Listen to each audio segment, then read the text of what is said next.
All right, you guys, we are back after a few weeks, and it is a loaded podcast. We have some hot takes on the Anna Bright-Anna Lee partnership. We think Anna Bright chose the wrong partner, and there's someone she would play even better with. Wow. We also have an APP Fort recap.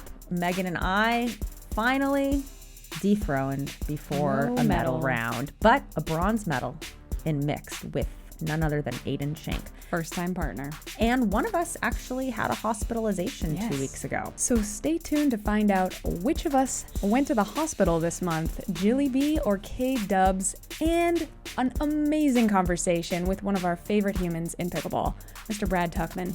Joins us on the podcast today. He is a pickleball visionary. You are not going to want to miss this episode. You guys, it's pod number 60. 60? Yes. And as they say in golf, drive for show and putt for dough. The more you know, the more you grow. It's pod 60 and we are ready to flow. I liked it, Kristen. You tune in now to this pickleball life. I'm K-Dubs and Jilly B is my wife. She's the pro and I've got the filler. She's sweet to me, but on the court she's a killer. Unadulterated and efficiently bringing you the best and worst things in PB. Tell your friends and stay for another. And no one loves us more than your mother. One thing's for sure, one hit and you're addicted. Grab a pile, grab a court, don't resist it. So click subscribe, let's go, let's get cracking. Things song done, let's go, let's get laughing. This pickleball life. Like we watch golf anymore. We met golfing, actually. Kristen was my golf instructor. All the time. She was my golf instructor. Was I your golf instructor? And okay. Basically, we weren't exclusive. I did the math and I was like, okay, I could keep taking golf lessons from Kristen at $125 an hour. Or I could marry her and get those golf lessons for free. So it's like a really basic cost-benefit analysis. But the plot twist is I don't play golf anymore, and she's obsessed with pickleball. I don't play golf anymore.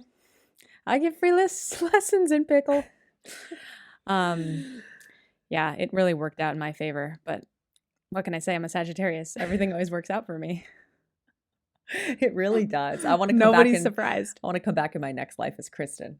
Just come back as any Sagittarius. You'll be fine. Oh, is that it? Is it yes. the Libra in me? Okay. Just have to make sure you're conceived in like March. It's been an interesting 3 weeks since our last pod. I had this like eyelid cellulitis thing gosh. Time flies. I had a sty in my right eye that didn't go away for like 4 months. Are we going to show people the videos? We're for sure going to show people photos. You're not going to recognize me. I look like Kristen took a sledgehammer to my face, basically. I was like, where's she going with this? You look like Kristen? No, I look when like she first wakes up only sleeping on one side of her face. So no, I had this. It looked like you got a bee sting on your eyelid, which actually did happen to a friend of mine on a school trip. It looked just like that. So I had this eyelid infection like for 4 months. This is a sty that wouldn't go away. No big deal. I finally got on some antibiotics and it went away. So I got another one a couple weeks ago and I went to my eye doctor like after a day because it was getting really bad really quickly. And he's like, all right, here's the same antibiotic I put you on before. Give me a call tomorrow if your infection doesn't get better. Call me if it spreads to your lower eyelid. No. Yeah. So I wake up, I play 3.5 hours of pickleball with my sister. You wake up and you're like, it's definitely not looking better. But it's 6:30 a.m. The doctor's not in the office. Yeah, I'm going to go play pickleball. You leave him a message and then go play pickle. I drive to the desert and I'm like, should I stay? Like, are you going to be fine? But, she's going to play pickleball, so I guess she's fine. I can like barely open my left eye, but I'm going to go play 3.5 hours of pickleball. Yeah, I drive 3 hours away, 2 hours away. And I'm like, why is Jill not answering her phone? I finally look on Find My Friends. And I see that Jill's location is St. Joseph's Hospital. I'm like, oh no. So I play 3.5 hours of pickleball. I look down at my phone. I have a missed call from my doctor. And he's like, hi, sorry that your infection has spread to your cheek, your lower eyelid. But that basically means it could be spreading to your eye, like your orbital cavity. And you got to go to the ER right now. And you have to get on IV antibiotics. You got to get a scan of your eye. And so, yeah, I was hospitalized. And then they were like, we want to keep you on an IV drip for 24 hours. I'm like, you got to be kidding me. I was just playing pickleball. I am so not staying here for 24 hours. So the ER doctor was like, all right, I'm going to change up your antibiotics. We're going to do 2 hours of a drip. You're going to go home. And if at 4 p.m. tomorrow it's not better, you have to come back and we're going to admit you for 24 hours. And so it was like that whole next day, I'm looking at the clock. I'm like, it's not better. And now it's like 10 a.m. Is coming. 4 It's o'clock 11 is a.m. coming. It's not better. It's noon. It's not better. It's 1. It's not better. It's 2. It's not better. It's 3. It like starts to look a little bit better, like 5% better. And I'm like, okay, I'm not going to the hospital. And then, yeah, it looks like the antibiotics kicked it. But yeah, we'll show the photos. They're gruesome. Don't look if you have a weak stomach. But yeah, it is quite a weird mind warp when you're trying to be like, I mean, I'm not gonna die, right? Well, also, like, am I being irresponsible? Like, what? And then what is my role? Well, I'm as a laughing spouse about it to be now. It supporting was you? not funny at the time. Yeah, no. Like, it Jill was really, fully really didn't scary. call me because she couldn't talk without crying, I was super scared. and she didn't want to make me worry, as if like telling me you're in the hospital ever sounds good. Meanwhile, I had to So like freaky. reschedule / cancel a bunch of plans for the desert. And so one of my friends, I was like telling about Jill, she's like, you're not going to believe this. I have a friend whose husband just got hospitalized for the exact same thing. Eyelid cellulitis. Preorbital eyelid cellulitis. And he was on a work trip away from his 3 kids and my wife God. and had to stay in that city For 3 days. like a plane ride away in the hospital for 3 extra days. 3 days hospitalized. Like And his this eye was looked serious. pretty similar to It mine. looked very similar. Maybe I'll ask her permission and do a side-by-side comparison Side for by the side. audience. Hi. So I know we haven't Who's talked in a worse? few years. Could Who I wore use it this best? photo of your husband? Who wore it best? Who stayed longer in the hospital? That being But- said, when you Google this, the images of don't those Goo- people don't Google are it. way scarier. Way scarier. Do than not Jill. Google eyelid cellulitis. Yeah. So on other health news, got an MRI of my knee, which was bothering me at the APP Sacramento last month, and there's absolutely nothing wrong with my knee, which I guess So is it's good all in news. your head. Every time I get an MRI on a body part, they're like, yeah, no, it's totally You fine. fine. Suck it up. You're fine. Take some Aleve. But no, it's a IT band tendonitis, which refers into your knee. So that's super fun, and I'm dealing with that right now. But such great news just to like be healthy. So we're going to talk a little bit about APP Fort Lauderdale. I don't mean to jump the gun, but just feeling like after getting the MRI clear on my knee and my eye coming back to normal, I just felt like I don't care if I ever win another pickleball match in my life. Yeah. I am so happy to be healthy. So you guys, we had the Pro Band founder, Justin Freed, on our podcast the other week, and I literally said to him, don't give me a knee problem. I've never tried the Need It. Now, lo and behold, ended up having a little bit of a knee issue in Sacramento that turned out to be IT band tendonitis, but I have been wearing for the first time ever the Need It. And now I can say I've tried every single one of their products personally, and the Need It does work. So if you are having knee pain, elbow pain, or ankle pain, check out proband.com. Use code JillyB. Yes, I was suffering from some knee pain this week, so I threw the Need It on yesterday, and it just gives you such a nice little snugness on the front of your patella that supports you in all of those efforts to run to the kitchen and then stop. It's the stopping that really gets you in pickleball. But Would you with say it's that like Need a It on, hug to your knee? yeah, it's a knee hug. It's a knee hug. Check out proband.com. Use code JillyB for a discount. And if you buy anything pink, any of their pink products, 10% of proceeds go to molecular cancer research. So do you want to kick it off with APP Fort Lauderdale, or should we kick it off with the thoughts on every pickleball fan's mind? Yeah. I think we should talk about the breakup between Anna Bright and Annalie Waters, because I'm just so riveted by it in a way that we don't talk a lot about like gossip and partnerships and drama. Well, we have our own versions of drama, but like we don't do a lot of this. Like, oh, did you hear like this a version happen? of the Maya Angelou. When someone tells you what their pod isn't about, believe them the first time. So let's talk about it. So do you want to tell me the your breakup thoughts on heard around the pickleball world? RIP ALW and CP. The end of the girlies. Is it forever? So Anna Bright breaks up with Rachel Rohrabacher because she gets the call from Annalie Waters, who hasn't been winning to the percentage that she wants with Catherine Parenteau. So In theory. what is your take? Well, Because when you I'm have fascinated. a partnership that has only lost 3 times or 96% of the time winning, I think it was just 3, right? It was just last week with Jorja and Tyra on the rollout courts, and then the 2 times Anna Bright and Rachel beat them. Is there another time? Oh, MLP, she got beat with Mari, but I don't think that counts. So to me, this is just a brand thing. She feels like the partnership with Catherine has gone its distance, and it is what it is, and they're going to win a lot, but they're sometimes losing.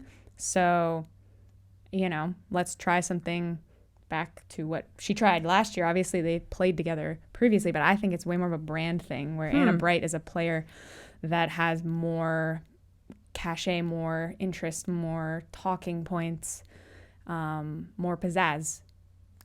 Catherine is a super solid player, and I think she's actually in a lot of ways a better kind of beta player for Annalie Waters. But, obviously 2 alphas have figured out how to play pickleball together. It's not like you have to have someone who's completely diminutive to be able to play successful pickleball. But I think it's much more about the brand than anything. And I think for Anna Bright, it's like, how can you not say yes to this? I have some slightly different takes. I mean, I haven't really thought about it candidly from AL's perspective as like, oh, well, it's a brand thing. I've just thought of it like she probably doesn't believe she can continue to win at some ridiculously high level, and she expects to win every time she steps on the court. So for her, it's pretty cut and dry. She wants to win. I've thought about it more from Anna Bright's perspective because we listened to her on the Talk Pickle to Me podcast with Caitlin Kerr, and Caitlin, as in a true act of clairvoyancy, asked Anna Bright, what would you do if you got the call from Annalie Waters? And I'd watched that episode, so I feel like emotionally interested in it because we watched the episode. And then I had the pleasure of hiring Anna Bright at Duper years ago and got to know her and just found her to be an incredibly thoughtful human being. And so she would take something like this incredibly seriously. And when I think about, Anna Bright kind of creating Rachel, right? Drafting her on the Orlando Squeeze before anyone really knew who Rachel was. And then they build this brand around their partnership together, the Girlies. They sold thousands of dollars of sweatshirt merchandise. They are, from what I understand, very close friends. They've beaten AL and Catherine. I thought it was 2 times, maybe it was 1. And they've lost 4 times in like relatively close 4 or 5 game matches. So if AB is the true kind of number 2 in the world, wouldn't she want to beat Annalie Waters versus join her, especially knowing how close she's been already with someone that she plays very well with, that she created, that they're friends. So like it brings up all these questions in my head, right? Like, do personalities matter? Does a close friendship with your partner really matter? Does liking who you play with matter? Does being peers, similar ages, similar outlooks, similar personalities like AB and Rachel are, does that matter? And does a relationship built on trust matter versus, oh, I've been dumped by Annalie Waters once already, right? Because Anna Bright auditioned for that role last year, and then Annalie chose Catherine. Does the prize money matter? The PPA is trying to change their model to be more prize money heavy, to move to getting players to relinquish 66% of their salaries to put that into a prize money pool. So does that weigh into Anna Bright's decision? Like, hey, it was fun in games and I wanted to play with my friend and we were winning and getting closer and closer and closer. But now that it's this big prize money pool or the system's moving to that, I just want to be with the number 1 player in the world. I want to win. So I don't know. I think it just brings up like, I have more questions. Like, why wouldn't, if Anna Bright wanted to make a change, who would ever beat Anna Bright and Jorja Johnson? Why didn't that partnership happen? Right. Well, I think we know why that partnership didn't happen, is that Jorja has proven throughout her history of partners to be kind of like, oh, whoops, yeah, I guess I should think about it. And like, who's going to instigate that? Whereas the Annalie Waters camp has been very like proactive and strategic in what they do. Jorja has gotten where she's gotten partially because her default mixed partner is her brother. And then her women's partners have proven to be like, Jorja's so good no matter who she plays with. Yeah. She also is winning with, but she has never proven to be very forward-thinking and strategic about her partnerships. I think that's fair. So Hopefully, I just think Jorja, that you're listening. I think that would break be this Anna Lee thing up immediately. No. But that is definitely a more interesting twist if this doesn't go. Yeah, if things don't work out well term. for Anna, AB and Anna Lee, Which ABAL. It's even hard to say their names. I know. Guys. What does that even become? What do you call that? The Annas. I know. It's the ALWB. That's what it is. But candidly, I think if Anna Lee if Anna Lee and Jorja play together, who would beat them? Like, it's Jorja that's that like X factor to me, teenager, and only getting better, fierce, fearless. What other shakeups are we going to see? Kind of interesting in Atlanta right now. Tyra is actually going to play with Paris Todd. Mm-hmm. So Georgia's just sitting alone on the partners needing a partner. Interesting. In need. Interesting. List, along with Rachel and Catherine. Maybe they could play all three on a court. Jesse Irvin is also a thruple. Jesse Irvin is also dangling. Dangling. Within the top 10 duper, you've also got Etta and Vivian and Tina and Kate. Will they go the distance? Are they going to play the rest of the year together? Or is this going to be the butterfly effect of women's doubles? We will see. Who do you think should play with Rachel? Jackie Kawamoto? I haven't thought about it. Tina Pisnik? Will she just go ahead and play with Catherine? Play with Parenteau? Catherine's Team Selkirk. Who plays the left? Team Selkirk. Rachel plays the left a lot. Mm-hmm. And Catherine played a left a lot when she was playing with Leia. What's interesting about women is a lot of the top women play left and right because obviously they play right in mixed. Right. So their breakup got me thinking when I saw their win percentage at 96%. And Megan and I just had our first loss. We played 10 tournaments together. We just had our first loss resulting in a non-medal in our history of playing together. Last year, we had a 93% win rate. We did lose to 2 different teams last year. But again, we were able to medal, at least in those events.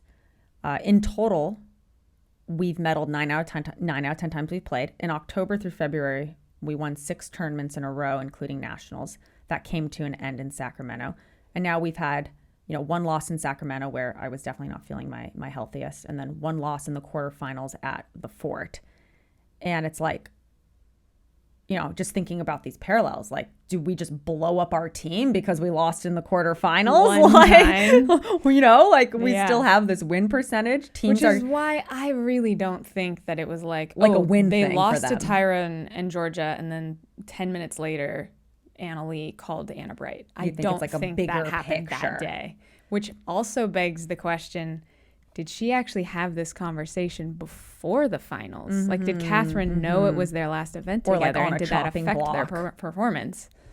Yeah. Or did Anna Lee at least know that was their last performance? And then in her head, she's like telling herself, oh, this is why we can't play together anymore. Look at that. And you start noticing things differently. You've lost the trust. Yes. You're like, I'm so excited to be done with this. And, who knows what was going through her mind. But I just can't imagine this all happened in like 12 hours. Yeah. No, I agree with you there. Maybe it did.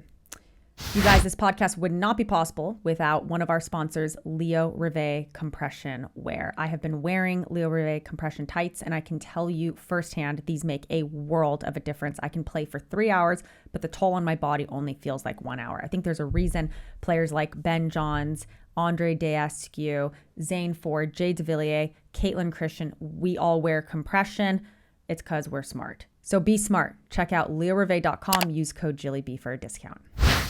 So yeah, APP Fort walked away with at least some hardware. Just didn't really think it was going to be in mixed doubles with my first-time partner, Aiden Schenk, the 19-year-old soon-to-be rock star, already back rock star. on the mixed doubles bronze train. I know. I love it. I have to pull up the stats real quick. Is that like your 8th bronze medal in mixed? Before the tournament, just check me off for a bronze medal in mixed. No, we're just kidding. But Aiden Schenk is a name you'll definitely want to remember. He has a really interesting grip. So there's kind of like no backhand. He can Tommy all the way over to his left shoulder and protect his left shoulder with a forehand. I seem to love playing with guys that do that. Brandon French. And he was just so fun to play with. Just like me, doesn't look at the draws before playing. which I love. I don't either. I don't want to know. I don't want to know what half I'm in. I don't want to know who I'm playing. I want to know like 30 minutes before I play so I can start thinking about them. What about on Championship Sunday? Oh, yeah. No, I do it before. Okay. Saturday night before Championship Sunday, I'm reviewing film for hours. But I think you're sure, right. For sure. I think the thing that can happen if you look at the distant predictable draw is you start planning on your third match and you're like, A, what if they lose? What if they and lose? B, like, I still got to get this job done. Yeah, you got to play one match only at a so time. much it can help strategize before a match. I mean, most of the strategy, even if you have 3 days to come up with something, is like one major thing. Yeah. And I like to have a strategy that every time I've gone into a match with a hard and fast strategy, like this is 100% what we're doing, I swear to you, it always backfires because you could be like, oh, keep every ball away from this person's backhand. Like we cannot hit it to their left foot. That's their best shot. And then guess what? Like they can't hit that shot that day. So you kind of have to like have a general idea, but feel things out. I have yet to have one match where having a really strict game plan worked really well. You know what? And I think that bit us in the butt actually in women's. So we lost in the quarterfinals to Shelby Bates and Sophia Seving, who played great.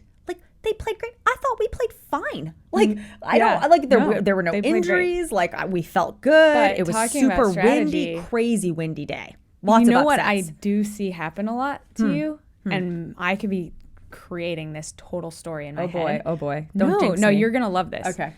Sometimes in an early part of the match, you'll miss an uncharacteristic shot. When do I do that? And then it'll look like, oh, we should do that more. And they keep hitting you that ball. And I just warm it up. Like that's the old, like you like con them into playing to the shot you want to hit. I don't know. I'll never miss that again. I don't notice that at all, but okay. So yes, strategy is important if you're listening at home, but don't be too married to it.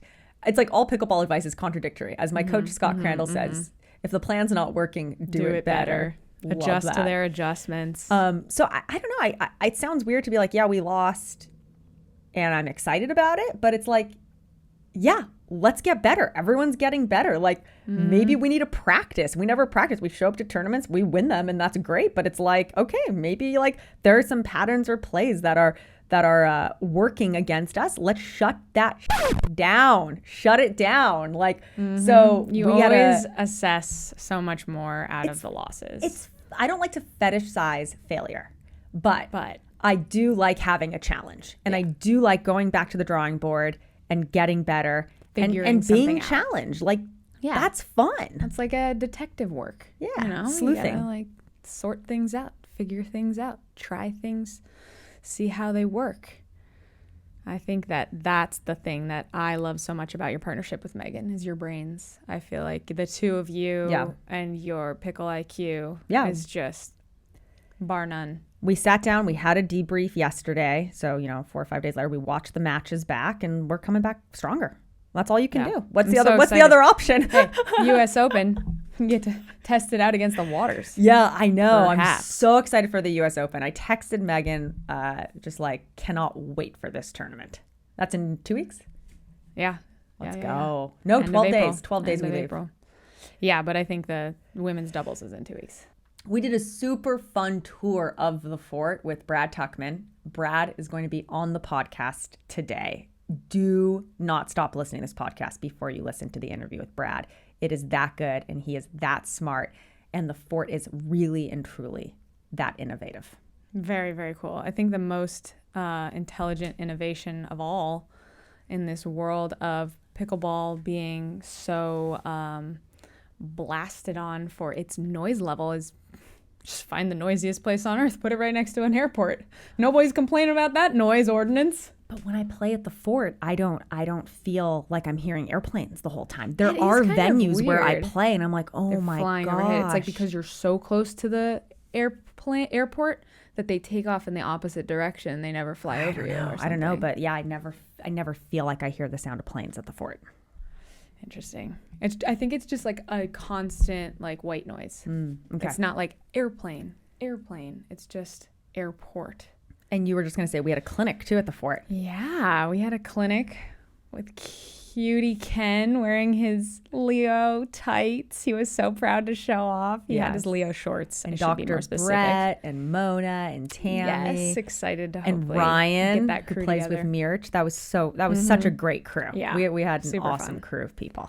Yes. And then I don't know if I told you this, but Megan and I want to go back sometime in November, December, and do a partners only clinic. So you come with your partner, and we teach you Partner strategy, partner communication, partner court positioning. how to move together, partner court positioning. So great. And it's a lot of match there's play. Not enough of that. Yeah. I think that's my favorite part of your clinics. We also did And another we want clinic to keep that really small too. Yeah. Like 12 teams. We did a 4-person fantasy camp this week to yesterday and the day before. Such a great group. All and 4 or 5 women and up. It was so high fun. level, really strategic, super fun. Lots of aggressive speed ups and so much fun with that whole crew. And I can't wait for our next one. We have one in May, which is full as well. But if you want to come on down for July or June right 30th. before 4th of July, Yeah, right I before do. the APP. I have 6 more spots in an have 8-person spots. camp. They've all been selling out, so I think that probably will sell out. Yeah. But these reach camps out have to been really fun. thispblife@gmail.com if you are interested in that camp, or jillybcamps@gmail.com. My Mexico camp is almost full. So if you guys are interested in that, April is a good time to make decisions on something that's happening in October. So if you love sunshine, white sand beaches, margaritas, tacos, and K-Dubs and me, come visit us in Mexico, October 25th. Buenos dias. But yeah, you'll see some cute Buenos videos dias. coming out of these camps because there were some great concepts that I can't wait to share. Love it. Yeah! Yes, yes, yes, yes, yes! Yes! The walk-off!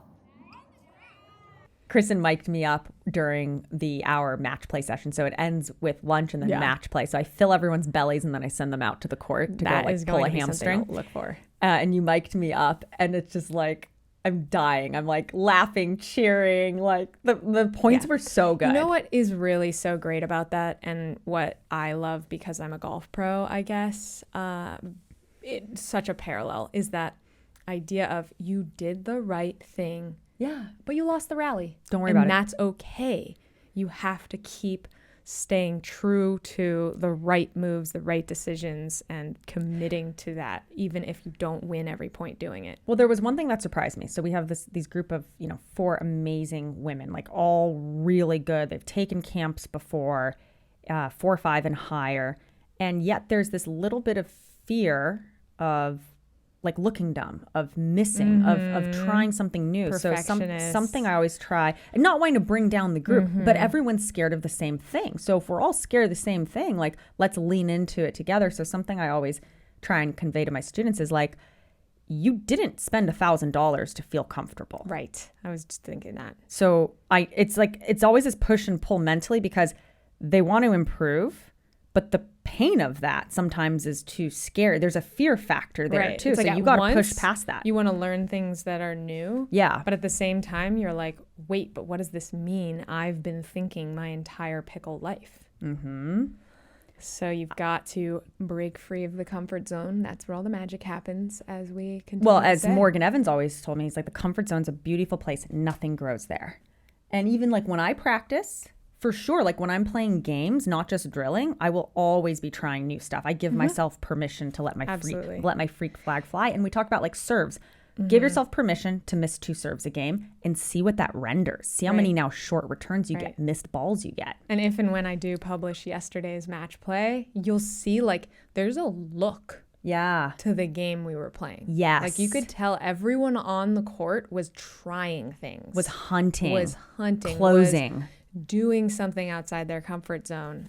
And so, you're probably not going to see your most consistent performance that day, but that is how you unlock the next and on level. the topic of Anna Bright, just coming back to something she has taught me through her playing is like, I watched her play an MLP match last year, and boy, did she just miss like 6 speed ups in a row. And if you didn't know the 4 players on the court, you would have been like, that girl is the worst player on the court. She was warming it up. She was doing all the right things. Right. She was hitting the right shot at the right time.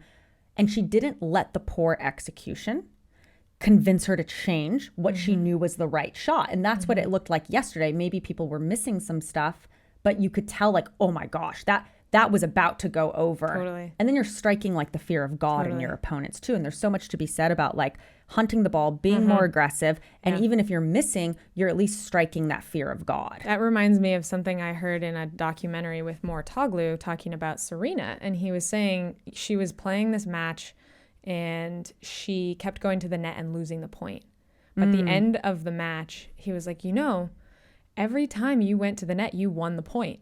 And he just lied to her because he knew if she kept doing it, she would win. And she did win the tournament, but she like struggled through a match that like she shouldn't have been struggling through. And that was like the difference makers. When you go to the net, you're crushing it. So actually, when I talk about one thing, we did this viral post on it's me dinking with Aiden at the fort. And the words on the screen, there's like sleepy music. And the words on the screen say, beautiful music, I think is what you meant. Okay, sleepy, beautiful. And the words... Sleeping Beauty music. The words on the screen say, if you've been struggling with your dinking, don't worry. Due to paddle innovation and the evolution of the game, nobody effing dinks anymore anyway. And the thing has gone viral. And what I don't know if I've told you this or you've seen it, but I'm getting a lot of messages from people being like, do you really believe this? Really? Is dinking dead? Rip dinking? And so like I kind of want to talk about that right now. And Jamie yesterday in our 4-person 4-5 and up women's camp was like, are you joking about this or are you serious? And I'm like, well, let me put it this way. Megan and I start out our matches driving a lot of balls, poaching a lot, speeding up a lot of balls.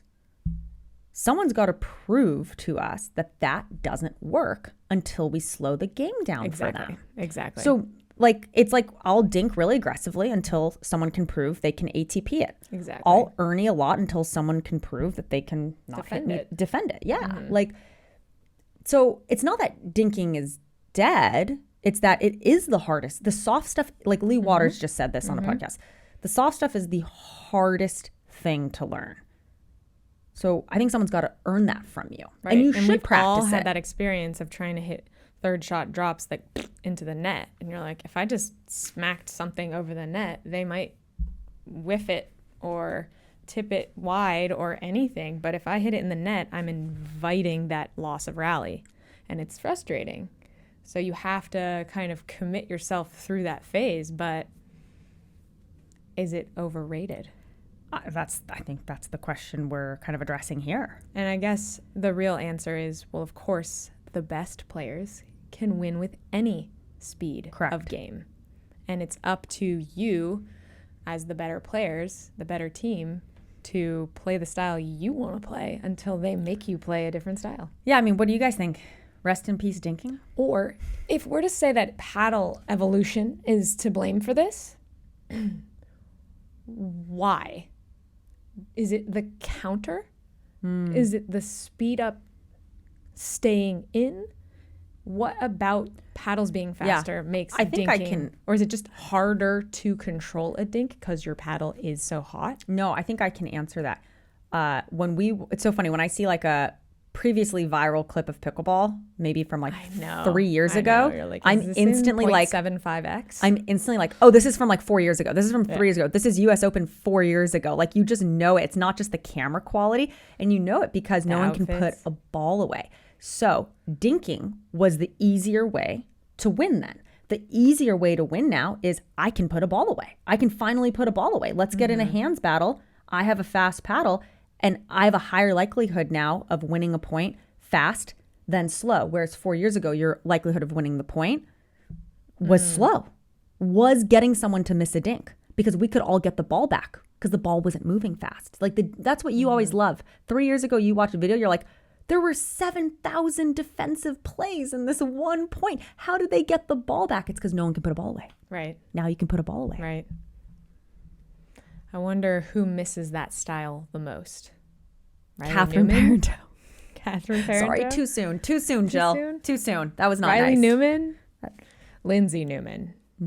Jesse Irvin. I like that style of play. I know you love. I love dinking. dinking. I really do. I might be the only person on the APP female side that's like, I'll dink for days. I just love it.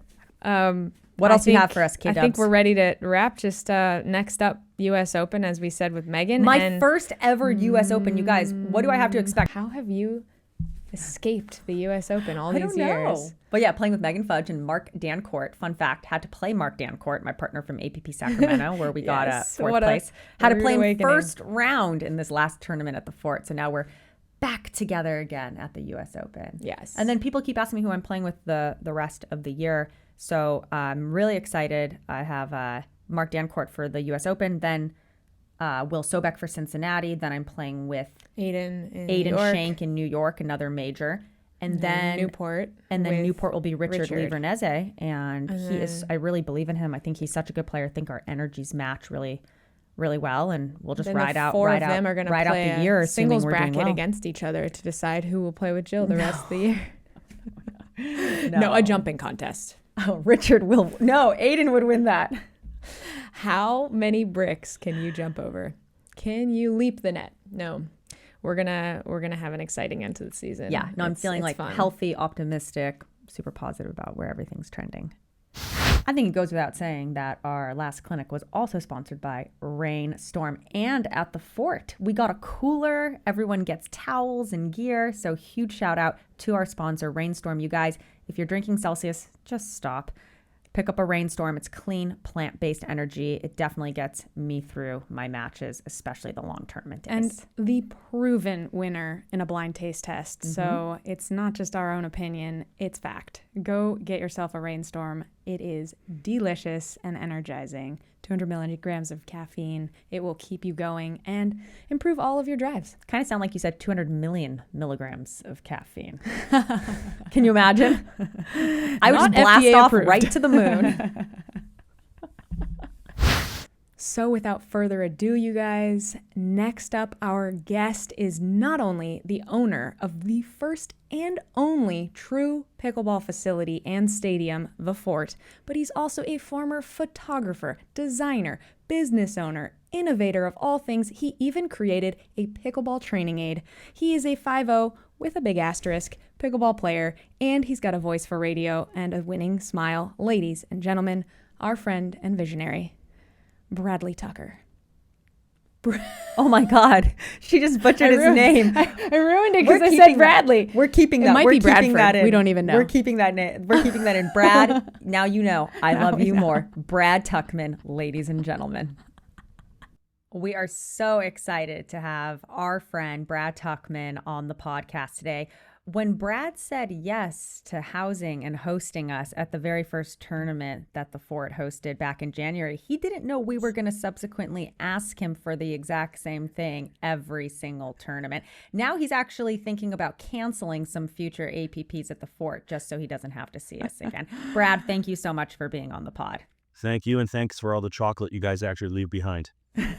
Chocolate, steaks, ice cream. Bearing chocolate, at least. You do. I have 2 bison steaks left in the fridge now, so thank you very much. Those are actually getting eaten tonight. Yes, regenerative, grass-fed bison we aim to please. That's fancy. Yeah, that's fancy. Even my water's grass-fed when I train and travel.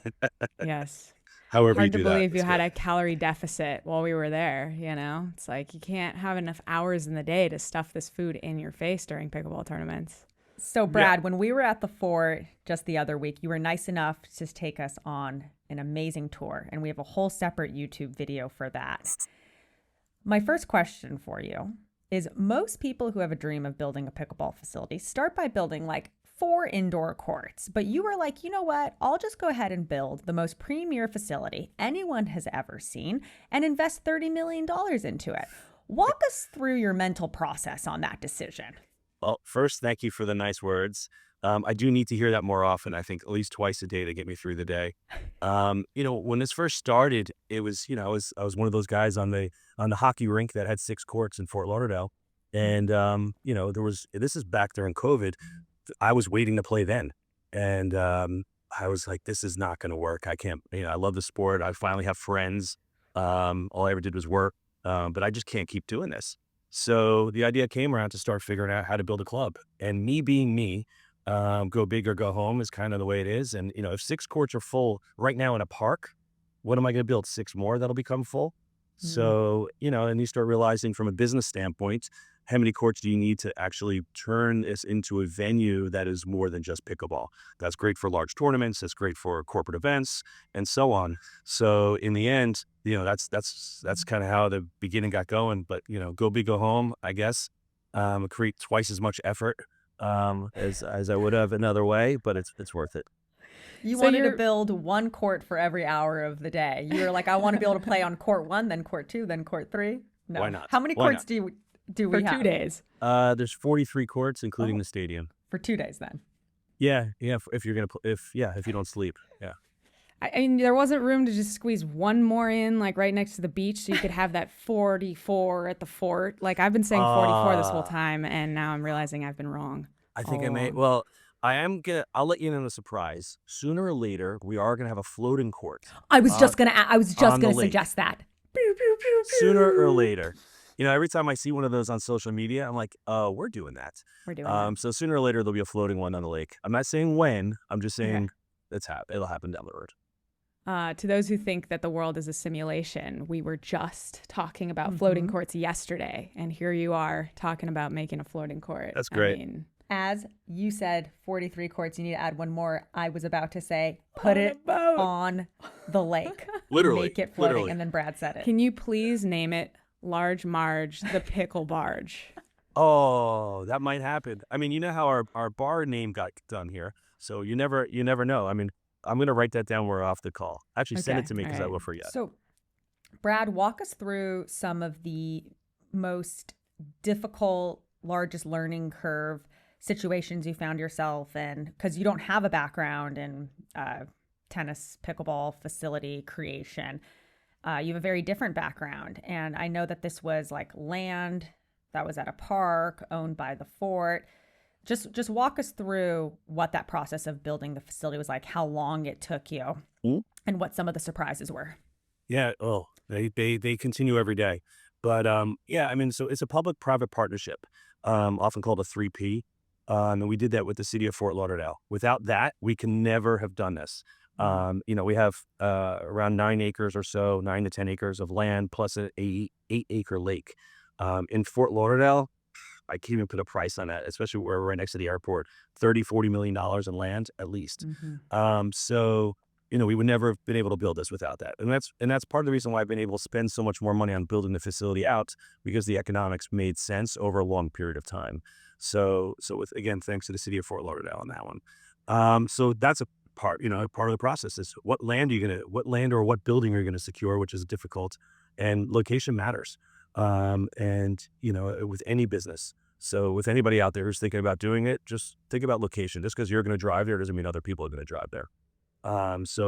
We had that whole process, which took a couple of years. You have to get approval from the city. Then there's all these other things you got to do, which could be a whole nother hour episode just to talk about that. Question. And then from there you have to start working on the design of it. And then, a lot of research. We toured most of the facilities in the US, whether in person or aerial maps, and you try to figure out, how much space you want, how much walking space do you want in between courts? How does it work for every day versus how does it work for a tournament? Just learning and just having more time than you can imagine to actually figure these things out.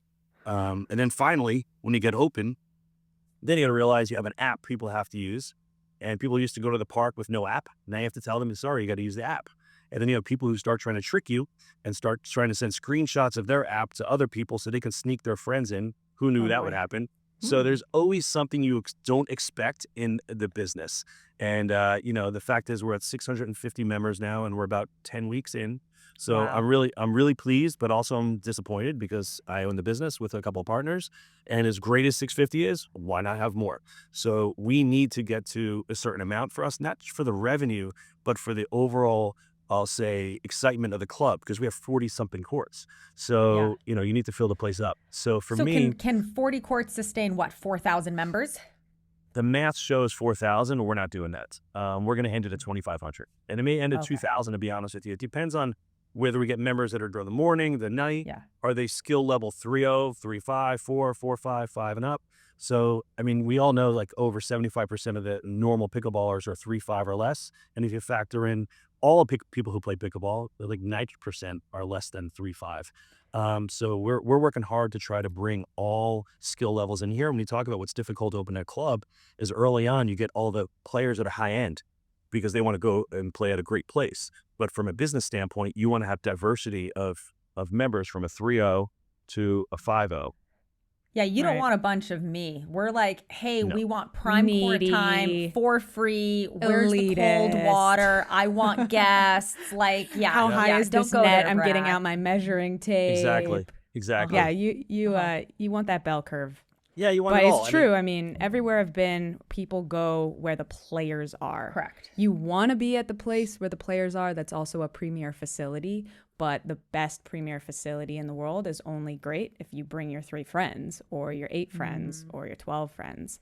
And I've been really blessed immersing myself back into Orange County to have a great crew of friends who are organizing these mini cliques of players. And without those really pickleball mini influencers within the community, you don't get that vibe. Like you're saying, you want to have enough players that it always feels busy, but not so many players that it feels like you're waiting for courts, because obviously that's why they're going to come to you.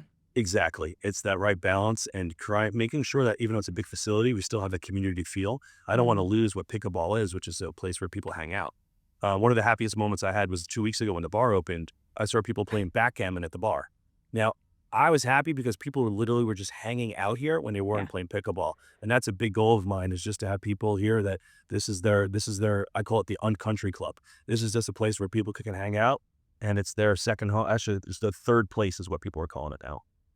I love that. Explain the third place. Yeah, we talked about that a little bit a couple days ago, but I love the concept. Tell our listeners. Tell us about that. Well, for most normal people of being 3 of us are not those people. You have your home, you have your job, and then where else do you go hang out? Whereas in our situation, I don't ever go home, and my second place is also my third place. So I pretty much have one place, and I see my wife and children occasionally. So, but I think that's what it is. There was a guy here who plays here regularly, and he goes, my wife told me that I am awake at the fort more than I am awake at home. So that's the third place. Yeah, actually, one of the questions I had prepared for this interview was, how much does your wife miss you? Well, you met her finally, so I think she's happy I'm not home, because I could be a bit much at times. So. It's true. Teaching golf all my adult life, I've met a lot of people in that, like, my husband just retired and he won't leave the house phase of their life. It's too much. I wake up, he's in the living room. I go to bed, he's snacking on the couch. Like, go do something. It's pretty funny because I was fortunate enough to sell my business a couple of years ago, and I was home because I wasn't allowed to do anything. And she got tired of me. I mean, she's like, I can't work with you in the house. So I started driving the kids to school. I started doing all the errands. I started doing everything I could. And she still had too much. It was still too much of me. She also didn't know that by telling you that you were going to go spend $30 million on a pickleball facility. So yeah. So me and a couple of people. Yeah. Yeah. Well, on that topic, tell us how long from when construction started, so permitting done, construction starts, shovel in the ground, to opening did the fort take? And tell us about your partners, because obviously you didn't foot this bill by yourself. Yeah. So first, when we broke ground, we were open in under 14 months. That's amazing. Which is 14 ridiculous. months. Wow. Yeah. Now we're not done. We're not done. Obviously, the stadium will be done in about another month. So, in the end, it'll have taken, by the time we're done and the GC's out of here, it'll be in like 18 or 19 months from start to finish. So for, consider it's 9.5, 10 acres, it's monumental how it got done. And believe it or not, pickleball courts are not easy to build because you have especially in Florida, you have how do you deal with all the rainwater? You have all the costs that go underground. It drives me crazy. If I pay for something, I want to see it, but I don't see any of this stuff. So it annoys me. But, and partner wise, there's a group of us. When I first went out to raise money, my founding partner, Rich Compilio, he and I went and worked with the city to get all the land and all that stuff. And then we were like, all right, now we got to go, raise the money. And we were able to raise in about 2 weeks, I raised $10 million. Wow. And I was ridiculous. Is that because people trusted you and knew you, or they were excited about pickleball? Be honest. I think a little bit of everything. I think people who knew me, they knew what I did before. They believed the dream. And then you have diehard pickleballers. And then honestly, I'm not going to lie, this whole chase and pickleball with all the tours also helped as well because there's a feeding frenzy for it. But in the end, you got to deliver. Otherwise, you're going to go out of business and get sued for people. So, for me in the end, because of my background, my experience, all that stuff, I think it made it a little easier for people to appreciate that. And then again, the fact that we're in South Florida, we have the cruises, we have all that. The business model made sense. It's not just pickleball. And I think that's why I was able to raise the money. And by the way, that money I raised, I didn't take it in the end. There were too many partners. Wow. I didn't want to have to deal with it. So, and thank God I did change it because we've gone way over budget. So it's way easier to deal with just a couple of partners when you're way over budget. So For sure. Yeah. Sure. I mean, for all the different facility owners we've talked to, and there have been a lot, it has always been kind of a lot of the same, more stress than I expected. If I'd known how hard it would have been, I probably wouldn't have started to begin with sort of storyline, but I have never seen you not smiling. Yeah. Like, what is the secret? What drugs are you on? Yeah, I want whatever you're taking. Oh, it says you, Jill. Okay. So, what's funny is when I first met you, I had already seen you before playing, obviously, and I'll never forget. I watched you playing in Delray Beach. You were playing with Megan, I think. Megan and Andre, yeah. And Andre. And no matter what happened in that match, both matches, you were smiling, you were positive, and you were all about the team. And even when you screwed up or someone screwed up, you just laughed and went along with it. So I love that. So I commend you for that. Thank you. So I ask you, how do you do that? Because I play pickleball mad half the time because I hit a shit shot.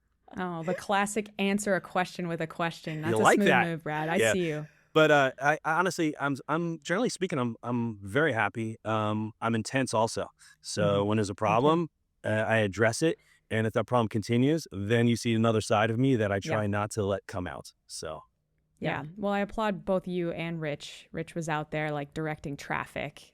Neither of you seem shy to go ahead and get dirty and get in the trenches. So I think that people notice that stuff and they top-down kind of sentiment way. So. Oh, Brad is 100% in the trenches. His office is actually just A a trench. table by the bar. They just dug a hole. And like every 3 seconds, someone's coming up to you, tapping you on the shoulder, asking you for something, complaining about something, commending you for something. You're in the middle of a job interview, like literally interviewing someone, and you're like managing 10 things at once. So no, I commend you for like literally being in the trenches there. And like, is that something you see needing to be this way for like another year? Fair do you question. do you want the fort to get a little more self-sustaining? Are you trying to kind of get yourself out of a job right now, so to speak, because you've taken on a lot? Yeah, so I have a great COO. I have a great team. We're hiring, leaders and departments. And again, because of our scale, we have so many different revenue streams. Our business and our org chart's very different than, let's say, a 12-court facility. Yeah. How many employees are there? I think I have around 30 so far. We'll top out around 200 employees when we're done. Wow. Again, because we have the whole restaurant, the event center, we have a PT center opening up, we have spin opening up, we have, cold plunges, all. So we have the whole lake and beach and all of that stuff, which you'll see in our fun video we did. There's so many businesses here that we have to treat. So, I tell everybody it's a little bit of an ADD business. And if you have an idea, we'll try it, so.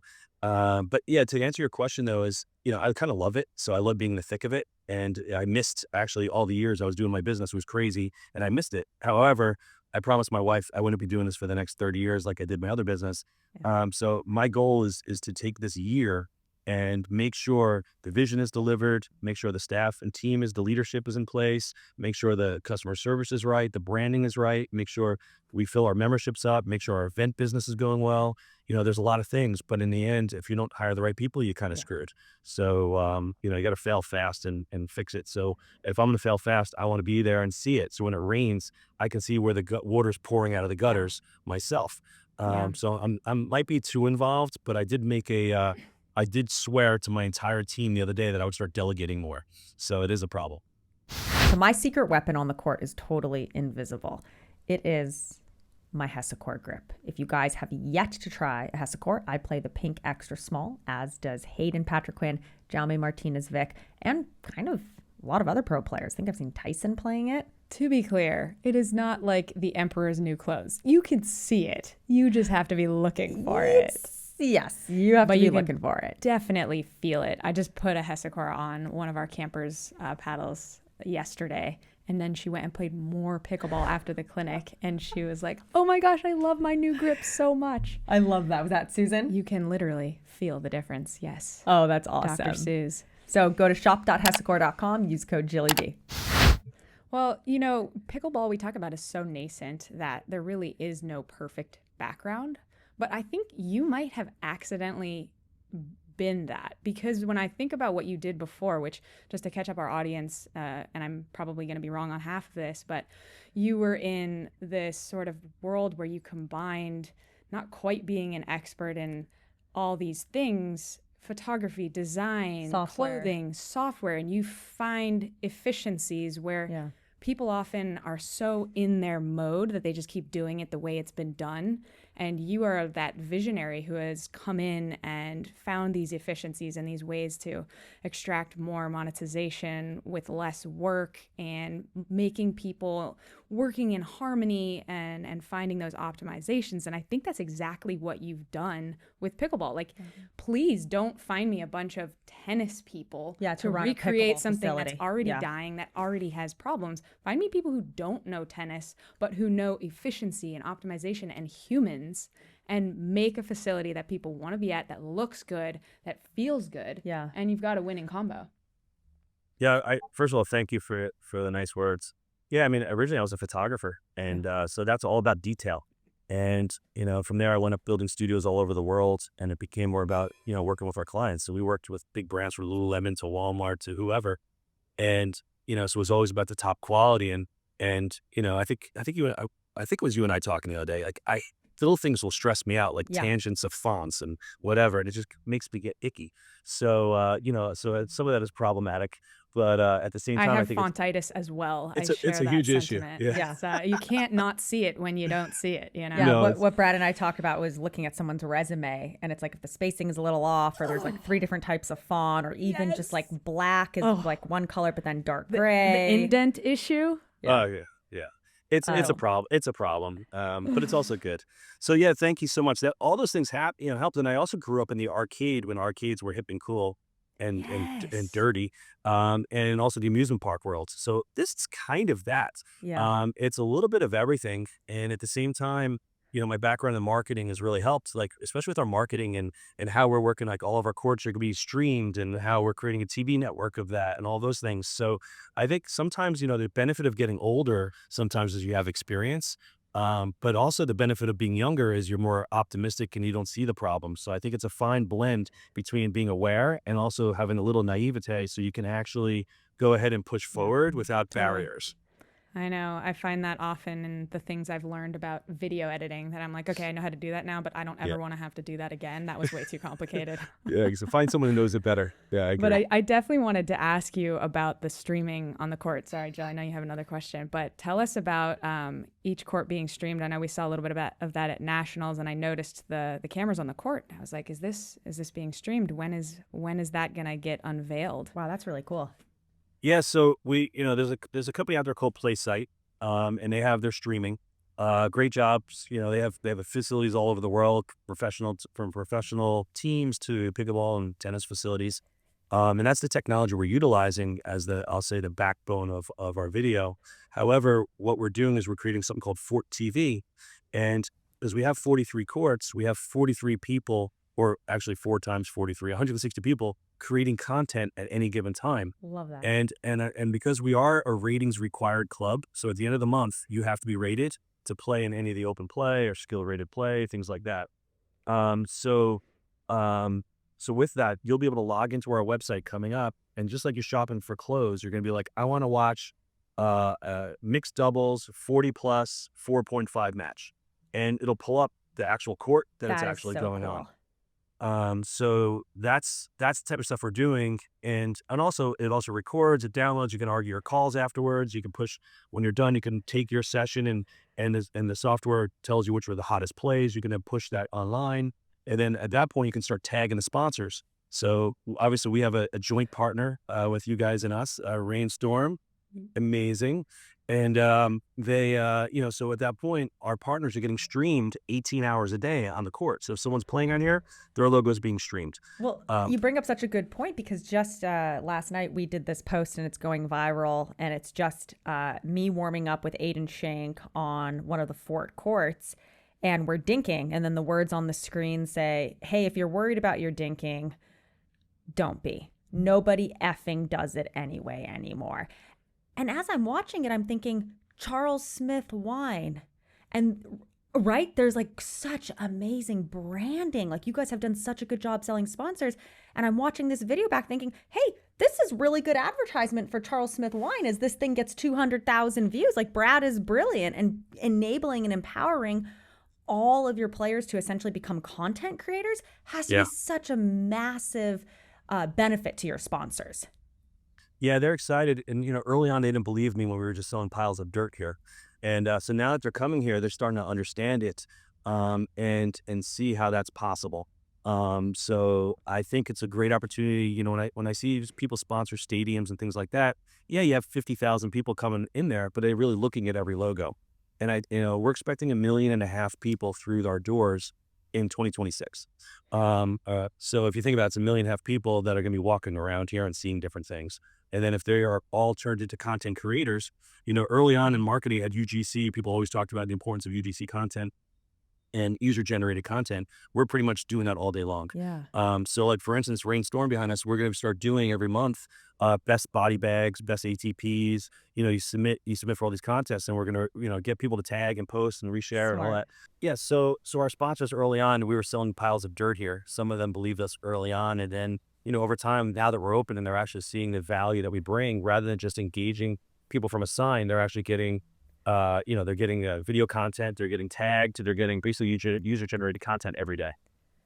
So speaking of a sponsor, you are essentially building pickleball's first stadium. This is a Guinness World Record, right? I mean, there's got to be sponsors lining up for this. Tell us about the stadium. So we are talking to Guinness, which for me is freaking cool because I grew up with that book on my desk that every year my parents got me, and I was like, why? But anyway, now I know it was really cool. So, so we're gearing up for the stadium, which I think, I gotta tell you, when I walked on a stadium with you last week when you were here, I specifically turned to look at your face when you walked on there, and you had an expression and which is why I love doing this now, is to see people when they walk in there for the first time, when they're going to be able to play there, what the experience is going to feel like. So you made me happy, by the way. So thank you for that. I think my jaw literally dropped and my heart started to race because I'm imagining actually playing a match in this stadium with thousands of people surrounding you. And like, the court's huge. You talk about like a dream court, space to return, space to ATP. So just, tell us more about this stadium. Yeah, so when we were building this, like I said earlier on, go big, go home. And, the fact is we were going to build a restaurant, we were going to build an event center, we were going to build a PT center. And I said, well, why don't we just surround that around a court and make that a stadia? And then I said it would be another reason for us to be different because, you are starting to see places build a lot of pickleball courts. But I felt to truly differentiate us would be building a stadium that quite honestly, I don't know if anybody will do it anytime soon. Because when you go on a tour stop and you go to a big tennis facility and they have the stadium, and some of them are beautiful, they're amazing, they're fun, they're exciting. There's just a better feeling to it. But none have been built for pickleball. So, so we built ours specifically for it. Everything's wired right for broadcast. We have conduits going underneath the courts because I hate seeing those wires that are coming off the net, things like that. So we've kind of thought about everything we could to make the court like a place for players to play. And we thought about the players' needs. So when you're there, you don't have to worry about it. All of our lighting in this club is all NCAA standard for tennis. So it's 110 foot candles or so. For those of you who don't know that, when you go to a park, it's normally 30 to 40 foot candles. So our courts are bright, and the stadium especially is. So you mentioned you had obviously investor-style partners, but one of your other partners is the APP Tour. What exactly does that mean to be the home of the APP? Yeah, so it's a good point. I feel I should have said something sooner. So, I mean, listen, Ken Herman, the APP Tour, everybody on it are just great, amazing people that I felt it was easy for me to build a business with or a business around or in partnership with. So they are here. There's a national headquarters now. They have obviously the academy here, and you can't see it, but just down that way, there's a girl that right now she's staying afterwards from her morning session from the academy. She moved here from Austin, and she's training right now with Ken Herman, actually. So we have Kyle Yates here. We have all these other people that are part of the APP team that are training these players, which is amazing. At the same time, the APP is involved in our programming to make sure all of our pros are trained right, that we're giving the best lessons we could. Ken Herman's got years of experience, and he's the man. I respect Ken and to talk about someone who's always happy. Ken's always happy and he remembers everybody's name. I don't know how he does it. But from a partner's perspective, our marketing teams work together, our sponsorship teams work together. So we're integrated. So we're out, let's say, selling sponsorship. We're selling the Fort, we're selling APP, we're selling the Fort and APP. It's a powerful package. Yeah, it really works well. And again, they're all good people. They're all from Chicago, so they always know they're going to be nice. And so it's I feel lucky to have him here. And it's a no-brainer for us to do this partnership with Brad. I have one last question for Brad. I'm always wary of a facility owner dependent on their duper. Do you have a high duper? Can you really play pickleball? I need to know that the facility owner can play pickleball. So I'm 51, and I had a goal to be a 5-0 at 50. That was my goal. I got injured, so it was delayed a little longer. And a lot of people... So you just shifted that goal to spend $50 million on your 50th birthday. But you are right. I can't be a 5-0. You are right, though. I mean, if you're going to own a business, you better damn well be able to know how to do things in the business. So for me, it was pickleball, right? Depending on the day, I could play like a 3-0 or like a 5-2. So, but my... No, I've seen you play. You're legit. You have a court at your house. You've got like a pretty good high-level crew that comes a couple times a week. Yeah, actually, it was funny is tomorrow we're going to play at my house for the first time and since we opened here.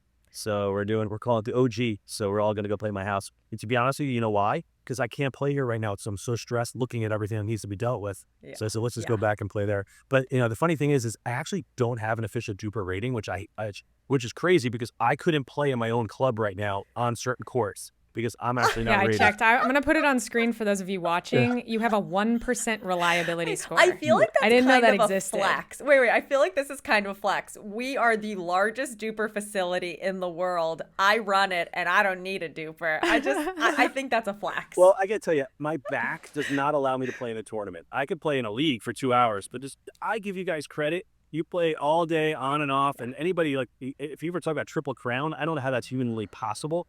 My 51-year-old body can't make it through a day in a tournament. So anyway, so the rating to me... Okay, so it was your back that you injured. Yeah, it was arthritis. I'm old, so... But, wow. I got through it. We survived. But you learn, 50's like the new 30. Come on. I got to tell you, I feel the best I've ever felt. So that's good. But back to the duper thing it's just all the cheeseburgers, right? Yeah, that is a problem. Secret. But I promise my partners at Duper that I will get officially rated again because I do have a 1%. I got rated at something to build on. At a tournament 3 years ago, and I had no idea what Duper was then because it just came about. And Jill, you were probably there taking my name. I don't know. It's my fault. I was in charge of the marketing, so the fact that you didn't know what Duper was entirely falls on my shoulders. It was like early days. It was an Orlando tournament, and when all it did was rain. So, but anyway, I filled it out, and I never went into it again. So now as a Duper facility, I'm swearing that I will be Duper rated by the end of this month because that's the requirements at the Fort is you have to be rated by the end of the month. So I promise I will do it. I have to tell you one funny thing because you mentioned you have a crew coming and you're going to be playing at your house. Dr. Brett, one of your founding members and a podcast listener. Hi, Dr. Brett. We love you. And a drone pilot. He is. Yep. And he took my clinic at the Fort a couple of weeks ago. He mentioned that perhaps I would prefer staying elsewhere next time we play the Fort because you built your private court on an east to west orientation, and his is a better orientation at his house. Well, he is right, and every time we play at my house, I am annoyed that it's built east to west, but I had to do it. And but at the same time, back then, people were lucky to be playing on a court, not at the park. So I said, suck it up. But yeah. But you guys are, listen, if you keep bringing bison steaks and leaving chocolate behind, you can stay at our place over and over again, all right? Brett may be That's upset amazing. though. Well, we love you. We absolutely love playing at the Fort. I do genuinely believe that it is the premier pickleball facility in the world. And if you are listening to this and you haven't had a chance to check out the Fort, it's an experience. And it does Fly have right in. that amusement park feel, but elegant and beautiful Yeah. and something to do every 20 feet. Absolutely. No, you can tell that there's an attention to detail there. Yeah. The sinks and the bathrooms and the flooring and it. the lighting. The pro and shop. The pro shop is amazing. All of the t-shirts you've designed with your And the keen eye hats. for fonts. You can tell. Honestly, guys, thank you so much. It's Thank you. it's great to meet you guys. It's great to know you guys now. And what's funny is, I got Hey, real quick though. Yeah. Before you wrap up. Yeah. Can people buy your t-shirts online? So- Like, I feel like this is a whole third wing of your business is like your amazing, humor and t-shirts and design. Yeah, so I was going to drop it at the end and say we are going to be putting everything in most of the items in the pro shop will be online within probably the next month. I promised my team I wouldn't do it early on because they all know me from the background. Don't do it to us. Don't do it to us. And I'm like, Yeah. I just snorted. And I'm like, You'll need they're like, don't worry, figure out the shop before we start selling online. But we are going to start selling online. We'll do a whole lot of promotional stuff and things like that. So, I loved you. Listen, when I walk around town, I see someone wearing a Ford hat or a Ford shirt, I am happy. And what's great is this just the F, people are starting to know it already here, Yeah. which to me is so cool. So, it's the little things that make me happy. First is seeing people here playing backgammon at the bar makes me happy. Clearly, getting to know people like you makes me happy. And, that's what the sport is. It's literally people, for the most part, who are really nice people. And we all have this crazy addiction that's actually healthy-ish. And, it's special. And I never knew I would suddenly have all these friends that I didn't have before. And I actually say real friends. You guys, I would consider real friends. And that to me is what I'd never expected coming from this. Same. Well, thank you so much. Thank you for your time and everything you're doing for pickleball in your local community and beyond. Thanks to you both. And I can't wait to see the cut of our tour around the facility. I know it looks pretty great. Does it really? And we hope to make you a regular guest on the pod. We're gonna have to do this again. Well, we got to sure. shoot the S as often as possible, and I'd give you guys some banter whenever you want. So if you want our listeners to be able to reach out to you or anyone at the Fort, how can they do that? All right. So if you're a sponsor, please, reach out to me. Again, my email is brad@playthefort.com. Anybody can email me. I don't care. I'll get back to you, or someone will. I promise you. Just know sometimes it takes me a few days. So. And if you're in the market for an amazing waterside palace, and you can afford Brad the is selling best his house. in Yeah. Fort Lauderdale. It has an east Brad. to west court. Careful. It's funny though. People have said I had to sell my house because we built the club, and it's pretty funny. I'm like, no, my kids went to college. I don't need this giant thing, and I'm happy in a 2-bedroom apartment. So, All right, if a pod listener buys your house, we want 5%. that's great. Kristen, that's unlike you. Go K-Dubs. I tell you? I'm so proud of that little business. Just move. hanging around you two long enough. Or I'll let you stay at our condo when we move. That's there. what I want. Yeah, that's I cool. just want to stay at the condo. I may have to see you then. You guys, by the way, if they ever ask you to stay, anybody who's listening, and they ever ask to stay at your house when they're on a tour stop, do it, because you don't even see them. You two, It's true. I come home, you're sleeping. Like 9 o'clock, out cold. Like I'm tiptoeing. I'm like, I don't want to wake them up. She may lose tomorrow. So I gotta make sure. But if they come to your house, just know you're never gonna see them. You get a hello, a goodbye, and some chocolate and bison steaks, and that's what it is. That's the clip right there. Love That's that. the pod clip. That's the pod clip. That's the edit. All right. Thanks, Brad. You got it, guys. Mwah. Mwah. You're awesome. Love you both. All right, you guys. Pickleball is joy. Yes. Don't let anyone tell you differently. We out. This Pickleball Life.